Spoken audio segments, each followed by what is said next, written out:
All right, well, let's make a start. Thank you, all of you, for coming. This is the next in our series on the reliability of the Gospels. Last time we covered undesigned coincidences in the book of Acts. And prior to that, we covered undesigned coincidences in the Gospels. And this evening, we're going to be looking at extra biblical support and confirmations of the Gospels. And next week, we will be looking at extra biblical confirmations of the book of Acts. And let me just, for those of you who are joining for the first time, just summarize the overview of my argument for Christianity that I'm aiming to develop through this course. If you want to catch up on previous sessions that you've missed, you can find the back catalog on the Talk About Doubts YouTube channel, which is linked to in the Discord community. So here's the brief overview of my argument for Christianity. So basically, I am suggesting that there is, in fact, an avalanche of varied cumulative evidence that shows convincingly that the Gospels and Acts are based on the testimony of eyewitnesses and that they are substantially trustworthy. That is to say, they're written by individuals who are well-informed, close up to the facts, and habitually scrupulous. And that being the case, then we have to take seriously what they say concerning the nature and variety of the post-resurrection encounters with the risen Jesus as reflecting the testimony of those who are purportedly eyewitnesses of Jesus' resurrection. And then we have to try and explain, okay, why are these, why are the apostles making the sorts of claims that they do concerning the resurrection of Jesus? And of course, when anyone makes any sort of testimonial claim, there are three and only three basic contending explanations for why they made the claim. One is that they lied about it, one is that they're honestly mistaken, and one is that they're in fact correct. And when you look at the nature and variety of the post-resurrection encounters that we read of in the Gospels, we find that they are multi-sensory in character, involving not just individual sightings at a distance, but group sightings, group conversations, physical contact, long discourses, eating breakfast with Jesus, observing Jesus eat broiled fish, and so forth, according to Acts 1, being extended across a 40-day time period. So not the sort of thing that one could be plausibly, honestly mistaken about. And when one looks at the circumstances into which Christianity was birthed from the book of Acts and letters of Paul and so forth, we discovered that the early apostles were willing to voluntarily undergo and endure sufferings and labors and dangers and hardships and persecutions, and in some cases martyrdom, on account of their testimony that Christ was raised from the dead. And that goes a long way towards establishing their sincerity in their belief that Jesus was raised from the dead. And so that renders the most probable explanation of the pertinent data that Jesus in fact rose from the dead. And so the argument for the resurrection then is one of the major lines of argument that I would develop for Christianity. There's also the trilemma argument, the argument for messianic prophecy, and the conversion of Paul. And those four arguments will be built on the basis of what I'm demonstrating through the current series on the robust trustworthiness of the Gospels and Acts and their grounding in eyewitness testimony. And then a couple of other arguments would include the argument from contemporary miracles and the survival of the nation of Israel against all odds. So let's turn then to our topic for this evening, which is extra biblical support for the trustworthiness of the gospel accounts. And there are basically two types of external evidence that one could adduce. We can look in non-Christian sources for confirmation of major events like the crucifixion, or we can look in the Gospels and Acts for incidental allusions that reveal the author's knowledge of the setting and their truthfulness in recounting matters of detail.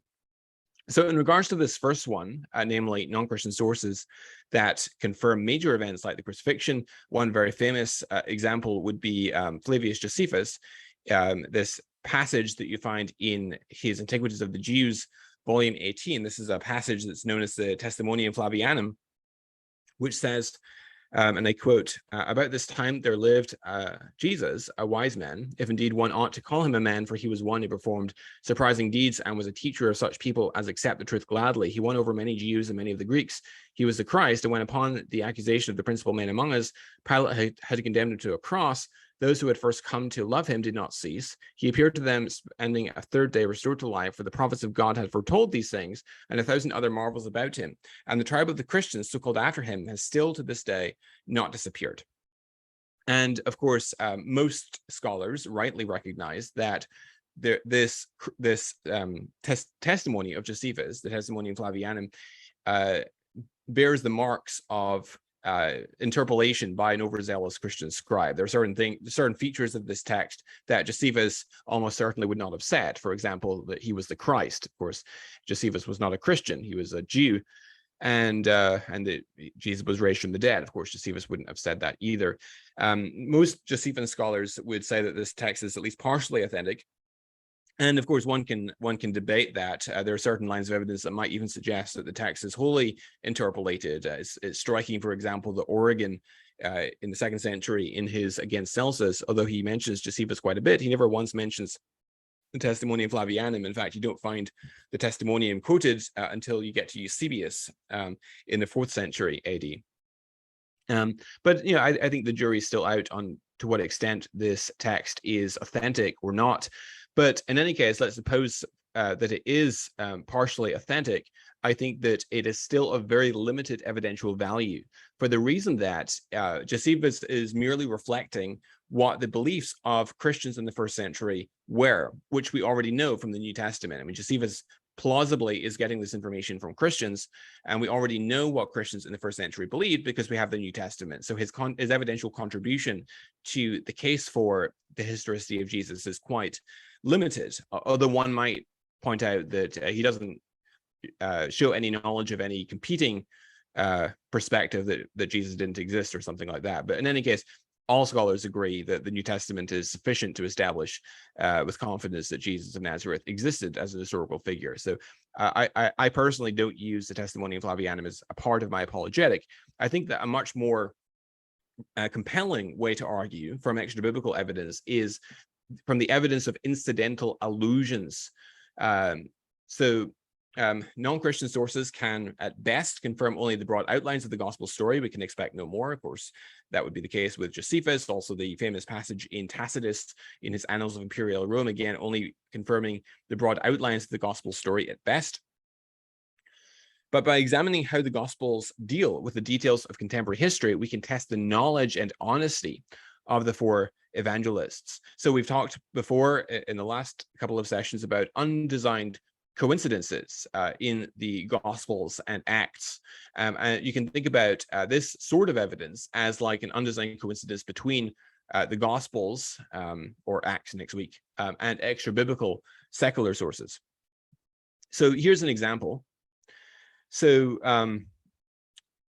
this is an example from Matthew chapter 2, where, if you recall, Herod the Great had ordered the death of the babies in Bethlehem because he wants to put an end to this threat to his throne as he perceives it, namely Jesus.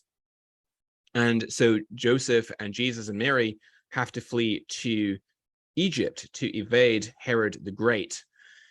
And then Herod the Great, of course, passes away around 4 BC, and Joseph and Jesus and Mary are on their way back to Judea after the passing away of Herod the Great, because they surmise that it's now safe for them to return. But then we learn in verse 22 that when Joseph heard that Archelaus was reigning in Judea in place of his father Herod, he was afraid to go there. Then, after being warned by God in a dream, he left for the regions of Galilee. Now, since Herod the Great was dead, it was only natural that his eldest son, Archelaus, would take the throne. And so in that knowledge, Joseph, Jesus, and Mary are on their way back to Judea. And then, of course, we learn that he suddenly learns that Archelaus is reigning in places of his father Herod. So why does this news, which should have been a reasonable inference to draw, cause Joseph to change plans and go into Galilee? Well, if we read Josephus in his Antiquities of the Jews, volume 17, we learn that Herod the Great, following his death, his territory was divided among 3 of his sons, with Archelaus reigning in Judea, and Galilee was ruled by Archelaus' younger brother, Herod Antipas. And then, of course, there was another brother called Philip. And we also know from Josephus that Herod Archelaus had acquired quite a bloody reputation. So first of all, this explains why Joseph thinks to go to Galilee to evade Archelaus. Is a different guy writing there. We learn from Josephus that Herod the Great's territory is being divided among his sons. But then Josephus also provides some illumination as to why Joseph is so afraid of Archelaus right around this time. So we learn from Josephus that one of the last things that Herod the Great did before his death was to have certain Jews executed for their part in having removed the Roman eagle from the Jewish temple because of its violation of the second commandment about having graven images. And so these Jews took it upon themselves to have the eagle removed. And we learn from Josephus that Herod the Great found out who was responsible and had them brutally executed. They were burned alive. And then Herod the Great passed away around 4 BC. And a short time thereafter, the Jewish Passover feast rolled around. And there was this influx of Jewish pilgrims coming in for the Feast of Passover. And Josephus tells us that there was an argument struck up between a mob of Jews and a group of Roman soldiers over what had happened. And we learned that the mob of Jews picked up stones and they stoned the Roman soldiers, some of them to death. And then Josephus tells us that they picked up their sacrifices for the Passover and ran into the Jewish temple. And Josephus tells us that Archelaus was enraged at this threat upon his government. So in panic, Archelaus sent a troop of armed horsemen to surround the temple with orders not to let anyone outside go in and not to let anyone inside get out. And then he sent in the soldiers and he slaughtered 3,000 Jews in the temple. And then he announced to those who were out with the temple, Passover is canceled this year. Return to your homes. And so you can imagine Joseph on his way back from Egypt coming into Judea. And who does he meet? There's massive fleeing pilgrims coming out of Judea. He hears what just happened and he thinks, probably best not to go into Judea right now. So he goes to Galilee where there's a different guy in charge. And so here we have an example where Josephus in this case provides some illumination or backstory to what's going on in the biblical account that actually makes sense. It fits its historical context in this very casual and undesigned way. Even though Matthew himself does not give us this backstory that makes sense of what's going on in his account. Thomas Paine made an accusation regarding what the Gospels have to say concerning Herod. It says there could be no such person as a King Herod because the Jews and their country were then under the dominion of the Roman emperors who governed then by tetrarchs or governors. Now, Josephus, Matthew actually agrees with what Josephus tells us. Matthew 2:22 says, not that Archelaus was king, but that he was reigning as king. Vasilevi, kinging, literally. His claim to the throne had not yet been certified by Caesar, and one of the complaints against him, in fact, was that he had already taken the kingship over to himself before Caesar had granted it to him. In fact, Josephus tells us that there was no time during the previous 30 years, nor ever afterward, when there was a king at Jerusalem, except the last 3 years of the life of Herod Agrippa I. And in fact, in Acts chapter 12, verse 1, it refers to Agrippa I as king. It says, about that time, Herod, which would be Agrippa I, the king, laid violent hands on some who belonged to the church. So during the last 3 years of his life, he got the kingship. And so there's also the witness of coins. So King Herod Herod the Great was known as King Herod, and so it's in Matthew chapter 2 verse 1, it says, in the days of Herod the king. And here we have a coin inscription where it says Herod Vasileus, or King Herod.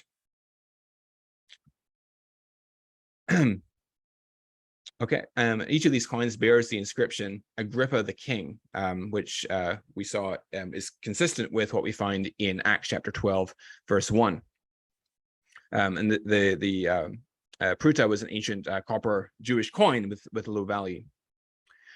Okay, so Here's another example of an extra biblical corroboration of the gospel accounts. So in John chapter 2, verses 18 through 20, we read, the Jews said to him, this is just after Jesus has cleansed the temple towards the beginning of his public ministry, what sign do you show us for doing these things? And Jesus answered them, destroy this temple, and in 3 days I will raise it up. Now, we've seen in a previous session that there's an undesigned coincidence here with Mark 15:29. Sorry, Mark 14:57-58, and with Mark 15:29. In Mark 14, Jesus is at his interrogation before Caiaphas, and the false witnesses step forward saying, we heard this man say, I will destroy this man-made temple, and in 3 days we'll build another, but not by human hands. And of course, Jesus never said that. It's a garbled version of what Jesus in fact said, but nowhere in Mark do we have the pretext for that allegation. The reader's just left hanging. It's an unexplained allusion, but then when you put it beside John 2, verse 19, we have the original statement of Jesus, which provides the pretext for the misrepresentation of Jesus' words and its use as an accusation. Mark gives us the later accusation, the later misrepresentation, but not the original statement. John gives us the original statement, but not the later use as an accusation. And so neither of these appears to be copied from the other. This is an undesigned coincidence that corroborates and confirms the reliability of the account.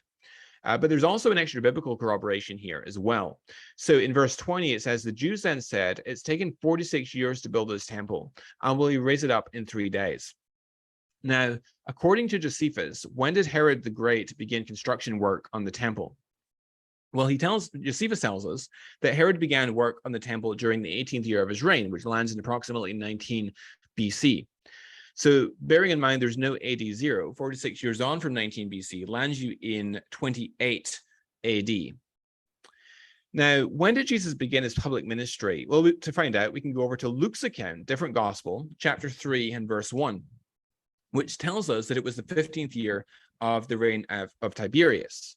Now, Tiberius became co-emperor, according to Suetonius in his life of Tiberius, in order to ensure the smooth transition of power, 2 years prior to the death of Augustus, which happens in 14 AD. In 12 AD, Tiberius became co-emperor with Augustus. And so that would make the 15th year of the reign of Tiberius Caesar, 27 AD. And the time at which the cleansing of the temple in John 2 is set is the following Passover, which works out at 28 AD, the same date that we just derived on independent grounds. So here we have two different metrics for arriving at and converging upon the same date, extracting information from John and Josephus and Luke and Suetonius. And so that is very surprising on a work of fiction, but is quite unsurprising on a work of historical reportage. Here's another example. So in Mark chapter 10 and verse 12, it says Jesus is giving teaching on divorce and remarriage. And it says that if she, namely the wife, divorces her husband and marries another, she commits adultery. So he's been given teaching on divorce and remarriage, and the disciples have asked him again about this matter in the house. And he says, if a man divorces his wife and marries another, he commits adultery against her. And if she divorces her husband and marries another, she commits adultery. Now, this gives rise to a problem, which New Testament scholars have noted, namely that Jewish law made provision for a man to divorce his wife. We find that in Deuteronomy 24, but not for a woman to divorce her husband. So this gives rise to a common objection. Was Mark a Gentile who here betrayed his ignorance of Jewish law, or perhaps he's deliberately fudging Jesus' teaching to make it relevant for a Roman audience where the woman could initiate divorce proceedings? Here's a critic stating the objection. This is from John Donahue and Daniel Harrington in their commentary on the Gospel of Mark. They write, and I quote, "This sentence is generally regarded as an addition to Jesus' teaching that was made to address situations related to Roman legal practice whereby a woman could initiate divorce proceedings." Now, what are we to make of this? Well, Josephus actually sheds some light on this. So according to Antiquities of the Jews, Josephus tells us that Herodias, quote, took it upon herself to confound the laws of her country. She divorced her first husband in order to marry Herod Antipas. And so she divorced Herod Antipas's brother, Philip, in order to marry Herod Antipas. And so and of course, Herod Antipas was in fact Tetrarch of Galilee, and Jesus has just been preaching to crowds from Galilee. If you look at Matthew 19, the crowds followed Jesus out of Galilee, and he was administering this teaching to them. And so it's quite fitting then that he appeals to this very relevant and contemporary situation, namely Herodias' divorcing of Philip in order to marry Herod Antipas. Now, here's another example, which also relates to Herod Antipas and his marriage to Herodias. So in Mark 6, verses 17 and 18, we read that it was Herod who had sent and seized John and bound him in prison for the sake of Herodias, his brother Philip's wife, because he had married her. For John had been saying to Herod, "It is not lawful for you to have your brother's wife." Now, so here we read about the imprisonment of John the Baptist, and we learn that the motivation, why Herod Antipas had John the Baptist imprisoned, was because John the Baptist was constantly making these complaints against Herod Antipas, saying that it was not lawful for him, it wasn't right for him to have married his brother Philip's ex-wife, Herodias. Now, according to Josephus, Herod Antipas's previous wife, whom Herod had divorced, had gone back home to her father, Aretas IV, king of the Nabateans. And this actually resulted in a war between Herod Antipas and his former father-in-law, Aretas IV, king of the Nabateans. And actually, Herod lost that war. It seems to have dragged on for some years, but Herod lost that war. His armies were destroyed. And we learn from Josephus again, it says, "Now some of the Jews thought that the destruction of Herod's army came from God, and that very justly, as a punishment of what he did against John, that was called the Baptist. For Herod slew him, who was a good man. Herod, who feared lest the great influence John had over the people might put it into his power and inclination to raise a rebellion. Accordingly, he was sent a prisoner out of Herod's suspicious temper to Machaerus, the castle I before mentioned, and was there put to death." And so we learn that, according to Josephus, the motivation why Herod Antipas had John imprisoned was actually because of Herod's suspicious temper and his fear of an uprising. Slightly different motivation from that given by Mark, though these are not necessarily mutually exclusive. They both could be part of the motivation why Herod had John imprisoned.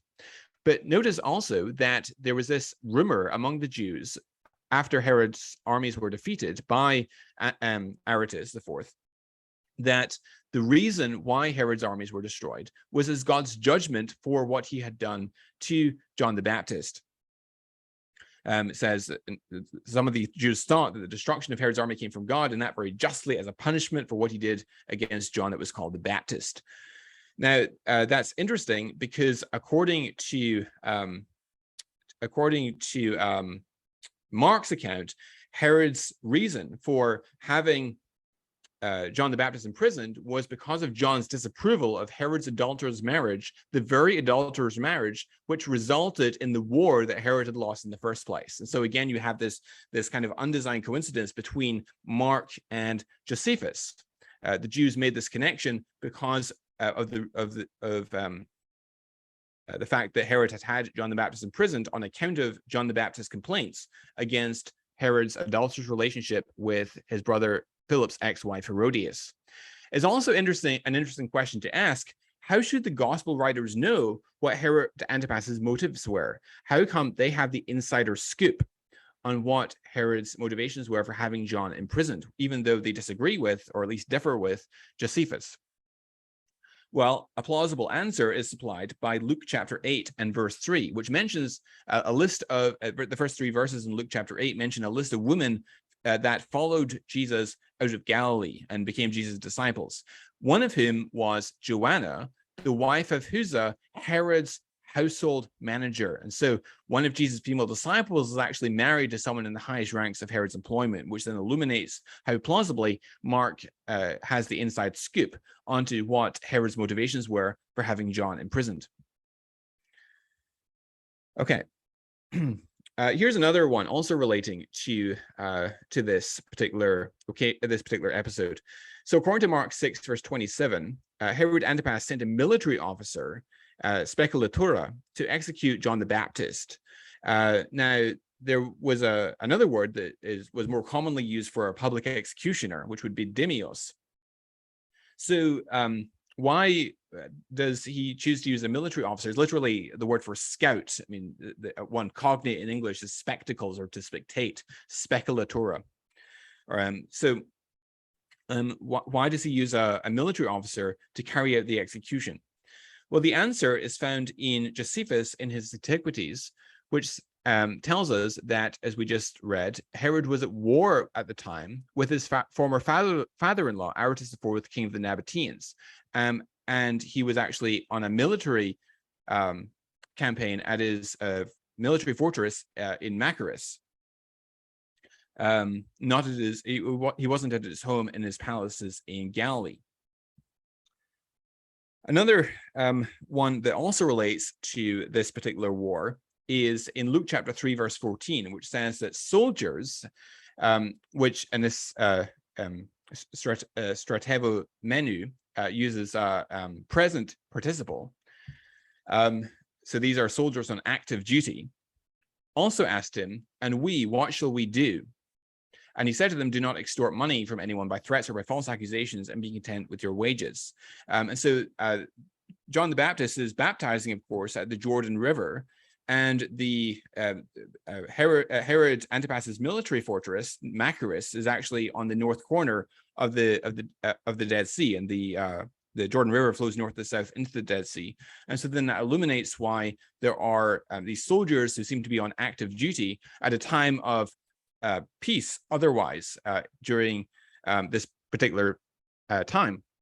And there's only one military conflict going on at this time, and this is the one between Herod Antipas and his former father-in-law, Aretas IV, king of the Nabateans. And so these soldiers are on their way up, or on their way to shore up the military garrison at Machaerus.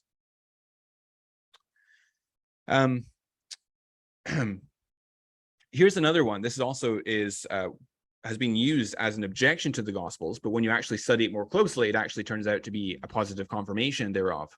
So according to Matthew 26, verse 3, it says the chief priests, RCHELAUS, which is the plural form, and the elders of the people gathered in the palace of the high priest, RCHELAUS, whose name was Caiaphas. So uses the singular form there. Now, so wait a minute, though. Wasn't there supposed to be only one high priest? So how come Matthew 26, verse 3 says that there were high priests, plural? Surely anyone with a cursory familiarity with the Old Testament knows that according to Jewish law, there would only be one high priest at a time, not multiple.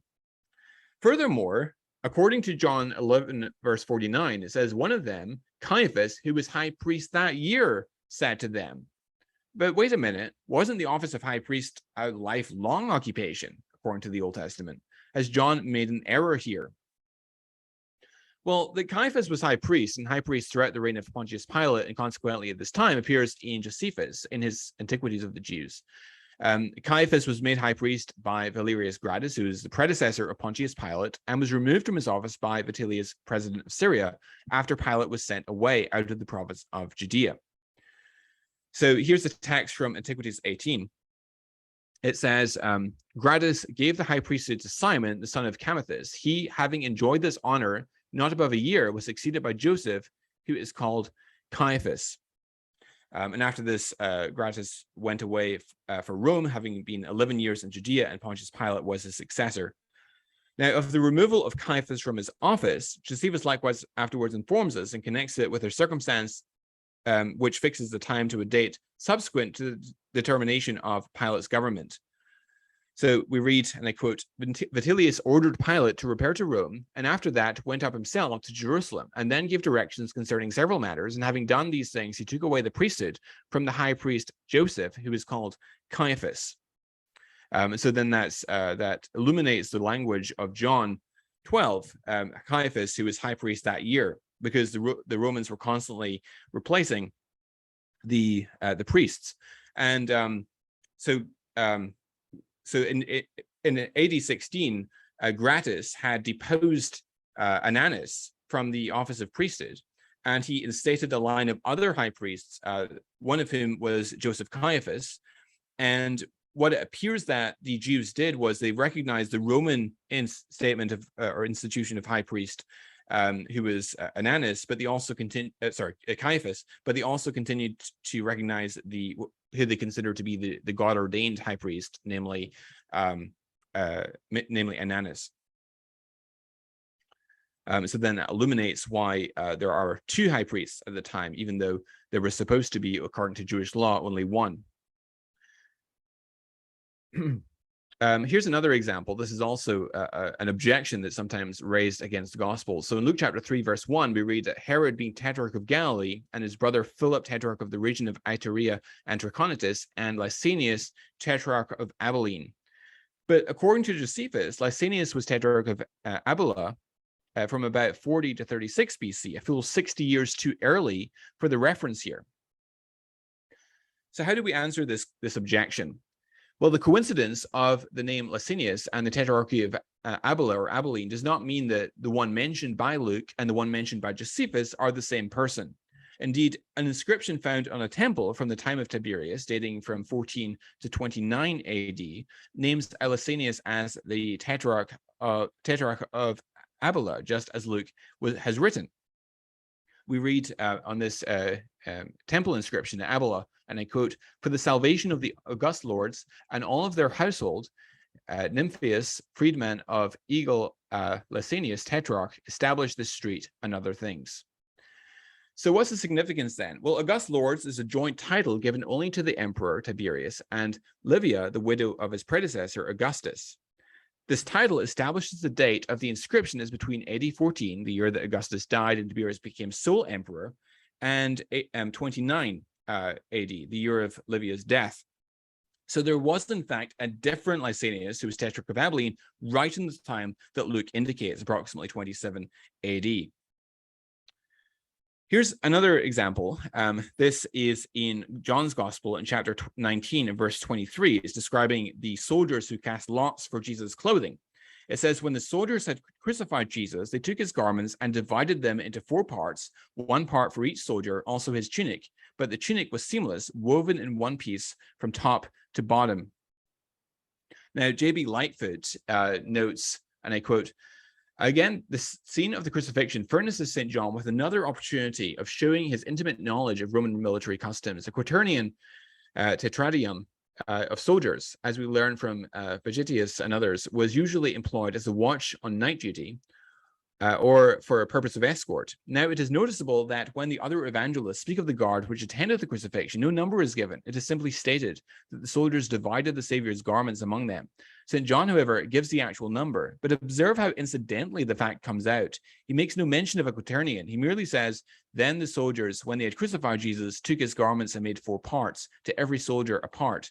The information is not paraded in any way. It is involved in the narrative. So you have this very casual allusion to the garments of Jesus being divided into 4, and each soldier being given part of those garments. And then that dovetails with what we know about the Roman military concerning the quaternion of soldiers, as J.B. Lightfoot notes here. Here's another example. In Luke 20, verses 24 and 25, we read Jesus saying, "Show me a denarius. Whose likeness and inscription does it have?" And they said, "Caesar's." He said to them, "Then render to Caesar the things that are Caesar's, and to God the things that are God's." And of course, if you look at the image on the denarius, we see that it's actually a violation of the 2nd commandment, right? It says, you shall not make for yourself, in Exodus 24, verse 4, you shall not make for yourself a carved image or any likeness of anything that is in heaven above, or that is in the earth beneath, or that is in the water under the earth. And so what the Jews are being instructed to do is to give. So this coin bears Caesar's image. So God, give to Caesar what bears his image, and give to God what bears his image, namely yourself, because you bear the image of God. Now, if you look at the inscription on the denarius, it says in Latin, Augustus Tiberius Caesar, son of the divine Augustus. And so what I think Jesus is drawing their attention to is not only is it violating the 2nd commandment about having graven images, it also violates the 1st commandment, you shall have no other gods before me. But that's never explicitly spelled out in the text. Here's another one concerning the value of the denarius. So in Matthew 20, verses 1 and 2, Jesus tells a parable about the owner of a vineyard who hires unskilled workers at the rate of a denarius for a day's labor. Now, in the Annals of Imperial Rome, the Roman historian Tacitus recounts a mutinous speech to some Roman soldiers in AD 14, in which it is suggested that they deserve a fair wage, namely a denarius per day. And so that also correlates with what you find in Matthew 20. Now, in Matthew 17, we read in verses 24 through 27 that the account of Jesus paying the temple tax, and it says, in fact, the stater has the value of 4 drachma, which is just enough to pay for both Jesus and Peter, which is given as 2 drachma in Matthew 17. So, and the stater, of course, is a Greek silver currency that circulated from the 8th century BC to AD 50, and of course, and so if Matthew was written as it probably was after AD 50. Then that's quite striking that Matthew gets this correct. And in fact, between 30 and 90 comes the year 70, where we have the destruction of Jerusalem by Titus. And those who are, of course, living after AD 70 were living in a completely different world. And so it's of evidential value then that Matthew gets this correct. Here's another one concerning the Samaritans and their temple. This is in John 4, verses 19 through 22, where it says, the woman said to him, "Sir, I perceive that you are a prophet." This is where he's talking to the woman of Samaria at the well. She goes on, "Our fathers worshipped on this mountain, but you say that in Jerusalem is the place where people ought to worship." Jesus said to her, "Woman, believe me, the hour is coming when neither on this mountain nor in Jerusalem will you worship the Father. You worship what you do not know. We worship what we know, for salvation is from the Jews." Now, so what is the meaning and significance of this statement that you worship what you do not know? Well, according to Josephus, the Samaritans were afraid that an insane king, namely Antiochus IV, sometimes went by the name Antiochus Epiphanes, which literally means Antiochus, God manifest. He viewed himself as essentially a deity, a humble guy that he was. And he would, and the Samaritans were afraid that he would attack them when he came to attack the Jews. And so to appease him, they wrote to Antiochus Epiphanes, and they offered to name their temple for the Greek god Zeus. They wanted to call it dedicated to Jupiter, which is the Latin word for the Greek god Zeus. And so then that illuminates the words of Jesus. You do not know what you worship, speaking to a Samaritan woman. In other words, do you know what you're worshiping in that temple? Because this temple has been dedicated to the Greek god Zeus. Now, some might argue that this was widely known, but the important question, I think, is not whether it was widely known when Jesus was speaking, but whether it was widely known to John's audience, which seems quite improbable. John's original audience, of course, was mixed Jews and Gentiles, probably later than all of the other Gospels, and possibly even after the fall of Jerusalem, quite probably after the fall of Jerusalem. And the book was also originally written probably in Ephesus and Asia Minor. So there's really no way that John would have faked that on the assumption that his own audience would recognize this subtle reference. So for Jesus to assume that the woman at the well would get it would be just fine from an historical perspective, but it would be like some kind of subtle cultural reference that someone might make to an audience now that people later would have to dig in order to understand. And so again, it is of some evidential value in corroborating the biblical account. Also, relating to Jesus' discourse with the woman of Samaria at the well in John chapter 4, it says in verse 25 and 26 that the woman said to him, "I know that Messiah is coming, he who is called Christ. When he comes, he will speak all things." Jesus said to her, "I who speak to you am he." Now, this is striking because it's very infrequent. In fact, this is the only occasion where Jesus discloses his messianic identity to those who are outside of his own inner circle. He's very, very reluctant to share his messianic identity. In fact, this is known as the messianic secret in the synoptic gospels. And he's constantly trying to get away from crowds. He's telling people not to say who he is and so forth. And of course, these features of Jesus' behavior are illuminated by John 6, verse 15, which immediately follows the account of the feeding of the 5,000, in which we read that, perceiving then that they were about to come and make him take him by force to make him king, Jesus withdrew again to the mountain by himself. And so given the popular messianic expectation of an individual who would overthrow the Roman occupiers and reestablish a Davidic reign, Jesus naturally feared that public disclosure of his messianic identity would result in misunderstandings and attempts by the crowds to make him king by force, because they would get the wrong end of the stick. So thus, John 6, verse 15 explains the messianic secret in the synoptics. And so you have kind of an undesigned coincidence there too.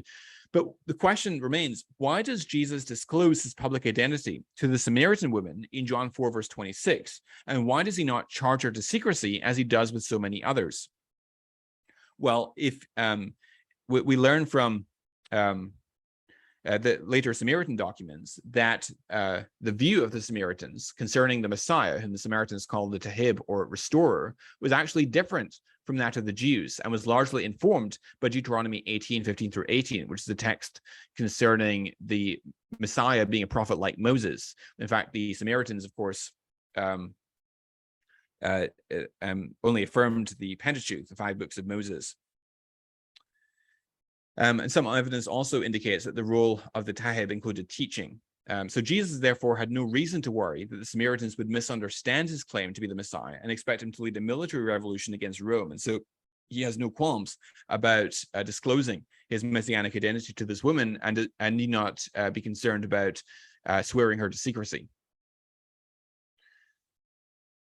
Here's one concerning Jesus' trial before Pilate. In John 19, verse 12, it says, "From then on, Pilate sought to release him. But the Jews cried out, 'If you release this man, you are not Caesar's friend. Everyone who makes himself a king opposes Caesar.'" Now, what's interesting is if we read Philo of Alexandria, who is a Jewish philosopher, who was actually a contemporary of Jesus, we read a little bit of backstory regarding Pilate's previous interaction with Tiberius Caesar. It says, and I quote, "With the intention of annoying the Jews rather than of honoring Tiberius, he set up," speaking of Pilate, "he set up gilded shields in Herod's palace in the holy city. They bore no figure and nothing else that was forbidden, but only the briefest possible inscription, which stated 2 things, the name of the dedicator, and that of the person in whose honor the dedication was made. But when the Jews at large learnt of this action, which was indeed already widely known, they chose as their spokesman the kings," that is Herod the Great, 4 sons, "who enjoyed prestige and rank equal to that of kings, his other descendants and their own officials, and besought Pilate to undo his innovation in the shape of the shields, and not to violate their native customs, which had hitherto been invariably preserved, inviolate by kings and emperors alike. When Pilate, who was a man of inflexible, stubborn, and cruel disposition, obstinately refused, they shouted, 'Do not cause a revolt. Do not cause a war. Do not break the peace. Disrespect done to our ancient laws brings no honor to the emperor. Do not make Tiberius an excuse for insulting our nation. He does not want any of our traditions done away with. If he say that he does, show us some decree or letter or something of the sort, so that we may cease troubling you and appeal to our master by means of an embassy.' This last remark exacerbated Pilate most of all, for he was afraid that if they really sent an embassy, they would bring accusations against the rest of his administration as well, specifying in detail his venality, his violence, his thefts, his assaults, his abusive behavior, his frequent executions of untried prisoners, and his endless savage ferocity. So, as he was a spiteful and angry person, he was in a serious dilemma, for he had neither the courage to remove what he had once set up, nor the desire to do anything which would please his subjects. But at the same time, he was well aware of Tiberius's firmness on these matters.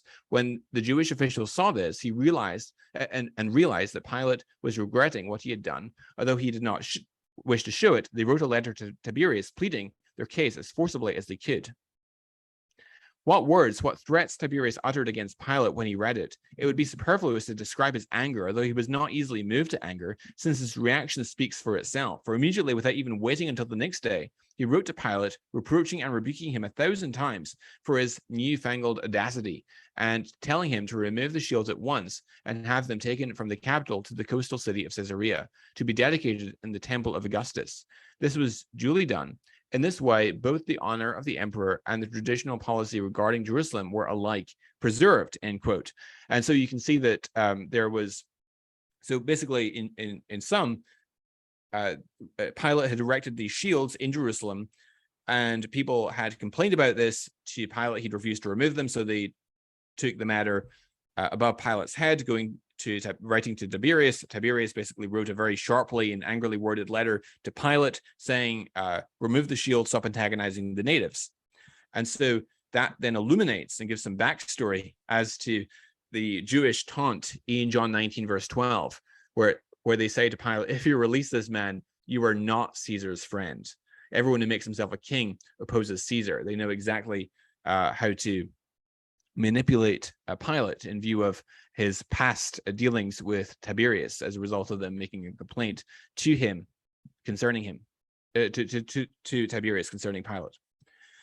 Here's another one. This is also sometimes utilized as an objection to the gospel accounts. So in Mark 7, verse 3, and this is quoting from Bart Ehrman in his book, Jesus Interrupted, Mark 7, verse 3 indicates that the Pharisees and all the Jews washed their hands before eating, so as to observe the tradition of the elders. This is not true. Most Jews did not engage in this ritual, end quote. Now, what is the evidence that Mark is wrong? Well, Bart Ehrman has in mind Exodus 30, Exodus 40, Leviticus 20, which tells us that the priests are called to observe hand-washing practices, but the people in general are not.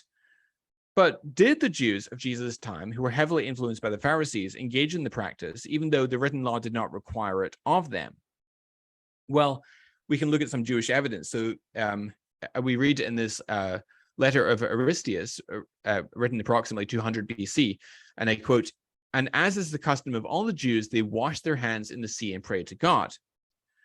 Also, Philo of Alexandria, the Jewish philosopher, contemporary of Jesus, he says, "The law does not look upon those who have even touched a dead body, which is met with a natural death, as pure and clean, until they have washed and purified themselves with sprinklings and ablutions."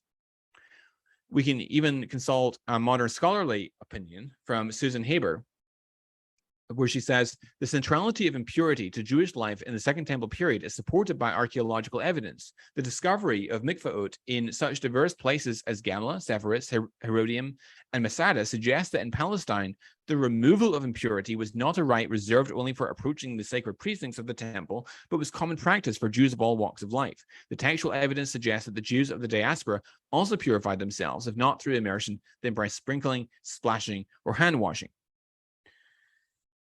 So Bart Ehrman is simply wrong, and in fact, the gospel authors get it correct. Okay, here's another example also concerning the same chapter in Mark 7. This is in verse 31, and this also, by the way, is another objection to Mark's gospel.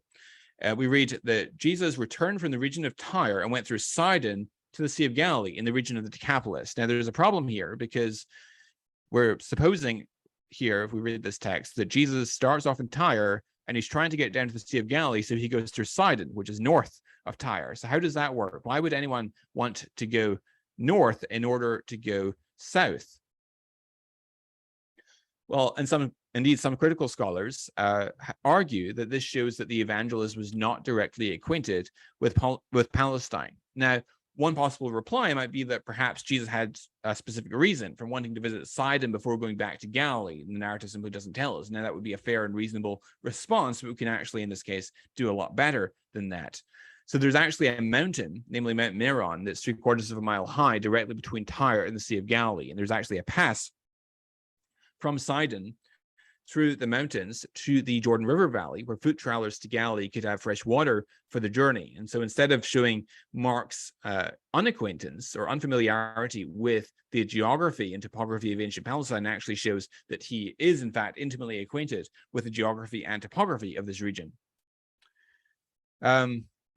Okay, here's the last example I'll cover. So this is the naming patterns that we find in the gospel accounts. This is based on the work of Richard Balcom in his book Jesus and the Eyewitnesses, the Gospels as Eyewitness Testimony. This is based on a study of Jewish personal names. It's based on a study of 3,000 Jewish names that derived from ossuaries and documentary sources and so forth. And the frequencies, the relative frequency of Jewish names differs from the names the frequencies in Palestine differ from the frequencies of names elsewhere, such as in Egypt, for example.